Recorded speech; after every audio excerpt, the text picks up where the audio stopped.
கொழும்புல சொந்தமா ஒரு வீடு வாங்குறதோ, இல்லன்னா ஒரு அபார்ட்மெண்ட்ட சொந்தமா வாங்குறதோ, அவ்ளோ சாதாரணமான விஷயம் கிடையாது. சரியான கஷ்டம் அப்படின்றத கொழும்புல பல வருஷமா வாழ்றவங்க சொல்லுவாங்க.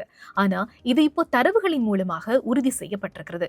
395 நகரங்கள்ல மேற்கொள்ளப்பட்ட ஆய்வுகளின் அடிப்படையில் கொழும்பு நகரமானது சொந்தமா ஒரு வீடையோ, இல்லன்னா சொந்தமா ஒரு அபார்ட்மெண்ட்டையோ வாங்குறதுக்கு ரொம்ப கடினமான, ரொம்ப கட்டுப்படியாகாத ஒரு நகரமாக அடையாளப்படுத்தப்பட்டிருக்கிறது. நம்பிய சொத்து முதலீட்டு சுட்டறினுடைய அடிப்படையில உலக நாடுகள்ல இருக்கக்கூடிய முக்கியமான நகரங்கள்ல இந்த தரப்படுத்தல் மேற்கொள்ளப்பட்டிருக்குது. இதன் அடிப்படையில தான் மிக கடினமான ஒரு நகரமா கொழும்பு நகரம் அடையாளப்படுத்தப்பட்டிருக்கிறது. பொதுவா கொழும்பு நகர்ல வாழக்கூடிய மக்களினுடைய சராசரியான அவங்களுடைய வருமானம் 70,000 வரைக்கும் இருக்குது. ஒரு பர்ச்சேஸ் காணியை நீங்க அதாவது ஒரு சதுர அடி காணியை கொழும்புக்குள்ள வாங்கணும் அப்படின்னு சொன்னா அது கிட்டத்தட்ட 1,08,000 வரைக்கும் இருக்குது.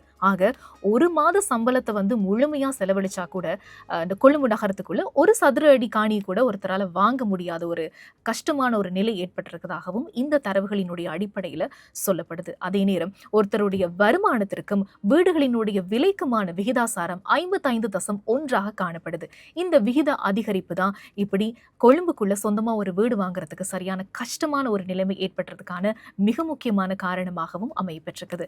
இப்போ இந்த தரவு வெளிவந்ததுக்கு அப்புறமா வீடுகளை சொந்தமா வாங்குறது மட்டும் கஷ்டம் கிடையாது, வாடகைக்கு ஒரு வீடு வாங்குறதுமே கூட கொழும்பு நகரத்துக்குள்ள சரியான கஷ்டமா இருக்குது. சின்ன வீடா இருந்தாலுமே கூட அதுக்கான விலை ரொம்ப அதிகமா இருக்கு. அட்வான்ஸ் கொடுக்கறதா இருக்கட்டும், கீ மணி கொடுக்கறதா இருக்கட்டும், இது எல்லாமே அதிகரிச்சிருக்குது. மாத வருமானம் குறைவா இருக்கிறவங்க கூட ஒரு ரூம் எடுத்து தங்கணும் அப்படின்னு சொன்னா கூட ரொம்ப கஷ்டப்படுற ஒரு நிலைமை ஏற்பட்டிருக்குது. எனவே இலங்கையின் தலைநகரான கொழும்பு நகரமானது சொந்தமா ஒரு வீடையோ அல்லது ஒரு அபார்ட்மெண்ட்டையோ வாங்குறதுக்கு மிக கடினமான, கட்டுப்படியாகாத ஒரு நகரமாக அடையாளப்படுத்தப்பட்டிருக்கு.